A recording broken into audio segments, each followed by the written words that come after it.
जय हिंद दोस्तों। सशक्त भारत से मैं डॉक्टर आर के वर्मा। ऑपरेशन सिंदूर पर मैंने वीडियो बनाया था। 7 तारीख के बाद फिर मैं वीडियो बना नहीं पाया। उसका एक कारण था साथियों, बड़ा कंफ्यूजन था। और खास तौर से जब सीज फायर डिक्लेयर हो गया उसके बाद तो बहुत ही ज्यादा कंफ्यूजन हो गया कि यह समझ में नहीं आ रहा था कि यह कैसे हुआ, किन परिस्थितियों में हुआ। जब कल रात में मोदी जी का भाषण सुना एक एंग्री यंग मैन की तरह, तब सारी स्थिति क्लियर हुई और पूरा वर्ल्ड मीडिया से सारी खबरें ली। तब मैं आपके सामने फिर से आया हूं। गौर से सुनिएगा, ये पूरा वीडियो आपको कुछ नया मैं अवश्य देता हूं और इस वीडियो में भी दूंगा। साथियों, मोदी जी, पहले मैं मोदी जी की बात कर दूं। आपने सुना होगा, हल्का सा दोहराता हूं। उन्होंने कहा ये न्यू नॉर्मल है। न्यू नॉर्मल आपने समझा कि नहीं समझा?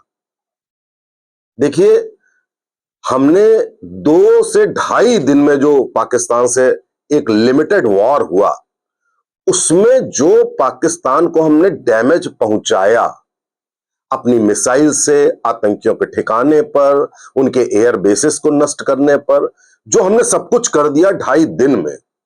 पूरा वर्ल्ड, पूरी दुनिया आश्चर्यचकित है कि इतनी जल्दी एक ऐसा देश जिसने 50 सालों से युद्ध नहीं लड़ा है, उसने इतने प्रिसीजन से ये काम 2.5 दिन में करके दिखा दिया।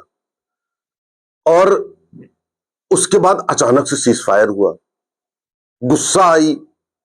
लेकिन साथियों, मोदी जी पे हमको विश्वास है, मोदी भक्त कहे जाते हैं। बड़ा ताज्जुब हुआ कि ऐसा कैसे हो गया। फिर पता लगा साथियों कि एक हमारी ब्रह्मोस मिसाइल, खबरें हैं, सही है कि गलत है, मेरे ख्याल से ज्यादा संभावना है कि वो सही होंगी। ब्रह्मोस मिसाइल जो एक नूर खान इनका न्यूक्लियर जो अड्डा है वहां पर पड़ी और वहां से रेडिएशन लीकेज की खबर है। वहां अमेरिका का विमान उतरा है और सुना है कि इजिप्ट का विमान भी बोरॉन की सॉइल लेकर के आया है, शायद उस लीकेज को प्लग करने के लिए। ये सारी खबरें साथियों ऐसे नहीं आ जाती हैं। मेरे ख्याल से जो अपुष्ट खबरें हैं उनके अनुसार उस दिन 10 तारीख को हमारी मिसाइल उस न्यूक्लियर सेंटर पर गिरी और गिरने के बाद रेडिएशन लीकेज की खबर आई।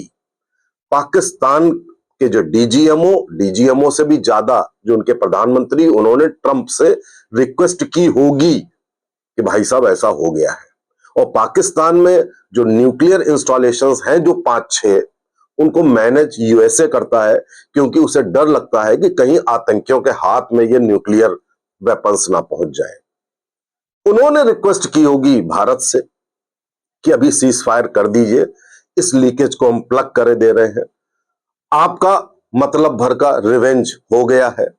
9 आतंकी ठिकाने ध्वस्त हो चुके हैं, 11 बेसेस ध्वस्त हो चुके हैं, तो अब इसको सीज फायर कर दीजिए। थोड़ी सी जो मैं समझता हूं कि गलती हो गई, या ट्रंप का बड़बोलापन हो गया, या कुछ कंफ्यूजन में, क्योंकि देखिए वॉर लाइक सिचुएशन में हर चीज आपके अनुसार नहीं होती। तो एक चीज पर ताज्जुब हुआ जो नहीं होनी चाहिए थी, वो ये थी कि पाकिस्तान और भारत के बीच में सीज फायर को डिक्लेयर एक तीसरे देश का राष्ट्राध्यक्ष करे, वो भी ट्विटर पर। यह बात समझ में तब भी नहीं आई थी और आज भी समझ में नहीं आती है। ऐसा नहीं होना चाहिए था, लेकिन ऐसा हुआ होगा ट्रंप के बड़बोलेपन के कारण। जैसे ट्रंप ने देखा होगा कि हम इसके लिए लगभग तैयार हो रहे हैं, उन्होंने तुरंत ट्विटर पे उन्होंने डिक्लेयर कर दिया। ऐसा नहीं होना चाहिए था। दूसरा जो बात अच्छी नहीं लगी वो ये कि उन्होंने कश्मीर का जिक्र किया, कह दिया हजारों साल का डिस्प्यूट चला आ रहा है। एक तो यही बहुत गलत बात थी।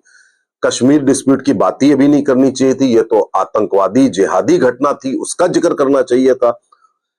तीसरी बात उनकी जो बेहद आपत्तिजनक मुझे लगी, उन्होंने कहा कि India and Pakistan are great Nations.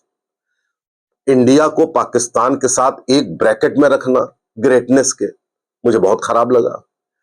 Pakistan जैसा एक गुंडों का समूह, उसको ग्रेट नेशन कहना और उसके ब्रैकेट में भारत को रखना, ये शोभा नहीं देता। और ट्रंप ने ये बहुत गलत किया, और उसके जो भी इंटरेस्ट रहे हों। और उसके बाद सीज फायर डिक्लेरेशन के बाद चाइना सुना नाराज हो गया, तो चाइना को मनाने के लिए शाम को वो दोबारा से गोलाबारी और ये सब भेजने लगे, ड्रोन वगैरह।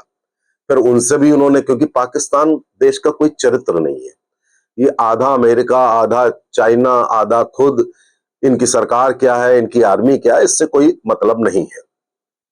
तो साथियों, ये सारी जो बीच में बातें हुई, इससे हमारे भारत के विपक्ष को भी मौका मिला हमको ब्लेम करने के लिए, और कहीं ना कहीं ये बातें जो राइट थिंकिंग लोग हैं उनके दिमाग में भी आई कि ऐसा नहीं होना चाहिए था। तो इस लिमिटेड वॉर से कुछ सबक भी मिले हैं। उन सबक को बताने से पहले जो मोदी जी ने कहा, मोदी जी की आवाज में जो कॉन्फिडेंस कल साथियों देखा, मैंने, सभी ने देखा, वो कॉन्फिडेंस इसके पहले बहुत रेयरली देखा। उन्होंने कहा कि साहब, ये जो पानी और खून एक साथ नदी में नहीं बहेगा। साफ साफ उन्होंने इंडिकेट कर दिया कि ये रिवर ट्रीटी में तो हम पीछे हटने वाले नहीं।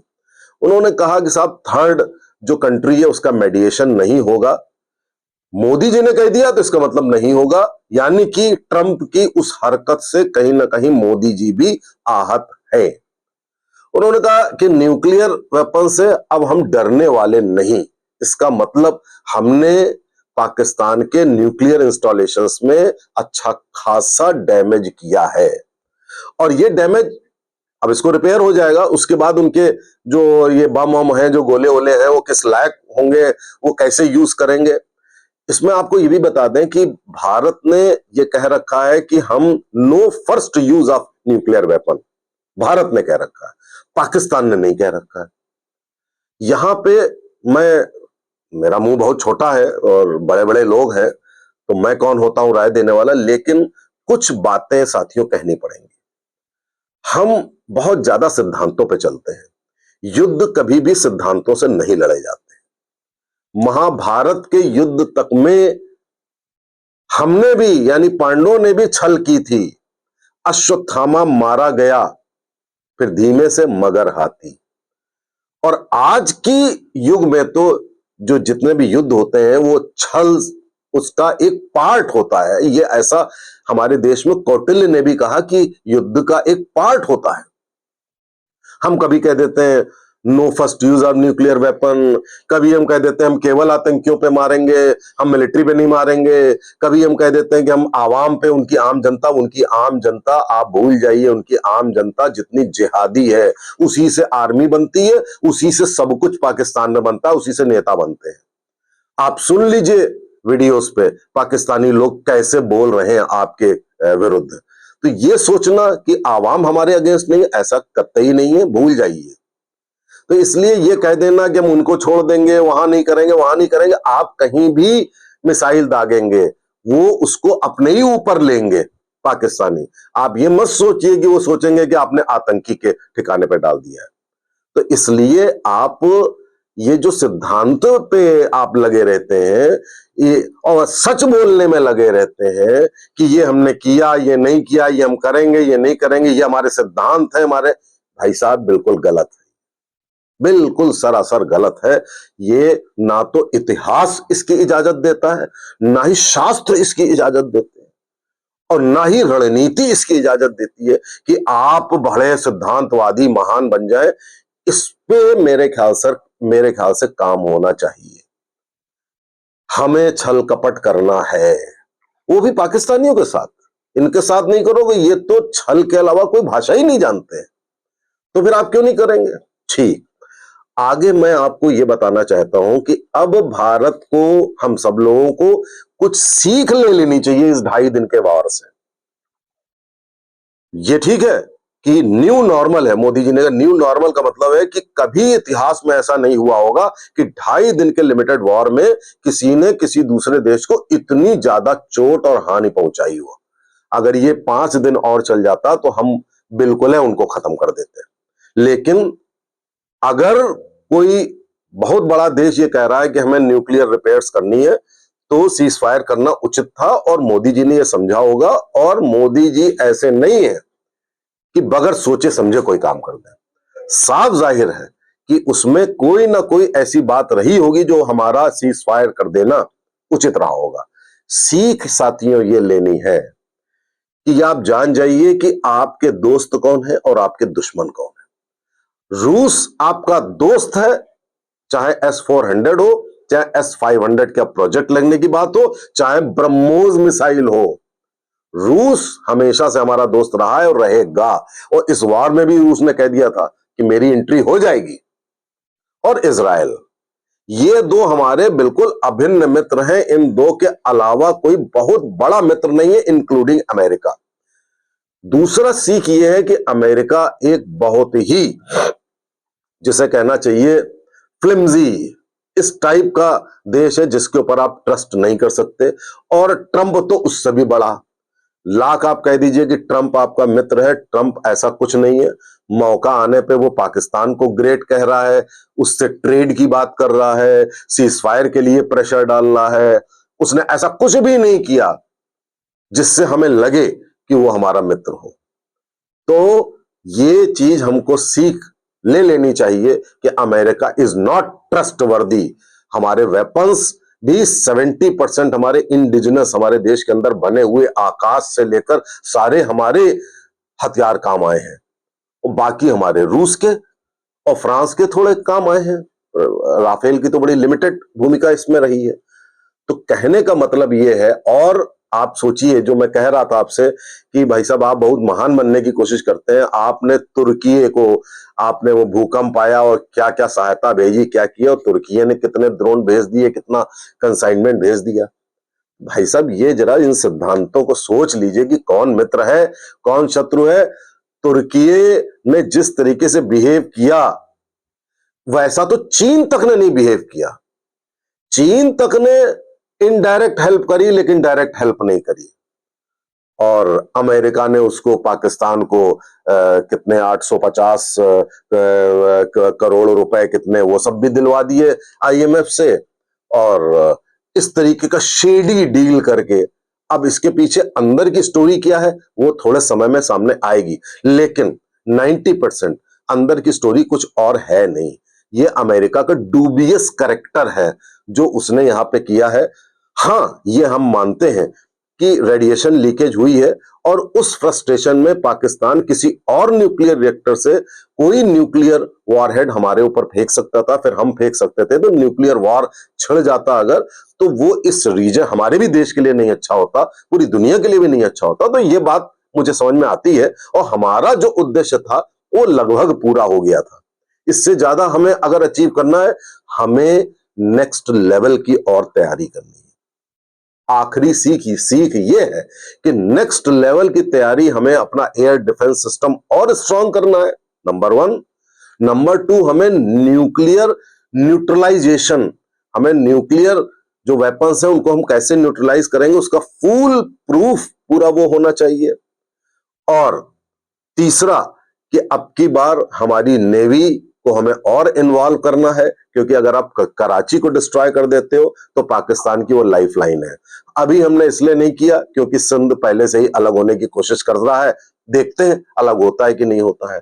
बलूचिस्तान तो लगा ही हुआ है, लेकिन जितना आसान हम बलूचिस्तान और POK का मुद्दा समझ रहे थे और समझते हैं, उतना आसान है नहीं। क्योंकि पाकिस्तान फ्रस्ट्रेशन में लास्ट में न्यूक्लियर ऑप्शन पर आएगा जरूर। तो अब हमारा उद्देश्य होना चाहिए कि हम पाकिस्तान के न्यूक्लियर इंस्टॉलेशंस को खत्म करें या करवाएं, या ऐसी कैपेबिलिटी डेवलप कर लें कि उससे हमारे देश को नुकसान ना हो। तो साथियों, कुल मिलाकर जो भारत ने अचीव किया है, ये इसके पहले कभी नहीं अचीव किया। पूरी दुनिया इंक्लूडिंग इजराइल हमारे प्रिसाइज अटैक को देख करके आश्चर्यचकित है। हमको तो लोग समझते थे कि हम बड़ा कन्वेंशनल हैं, हम तो बंदूक लेके दौड़ते हैं, लेकिन हमने जो चीज दिखाई है, हमारी एयरफोर्स, नेवी, हमारी इंटीग्रेटेड पूरी सेना ने जो दिखाई है, जो शौर्य, जो टेक्नोलॉजी, वो बधाई के पात्र हैं। हम उनके ऋणी हैं, हम सरकार के भी ऋणी हैं। और हम पूरी कोशिश करते हैं कि भारत जितना सशक्त हो सके उसके लिए आने वाले समय में भी हम इस जिहादी मानसिकता को खत्म करके रहेंगे। नमस्ते, जय हिंद, जय भारत।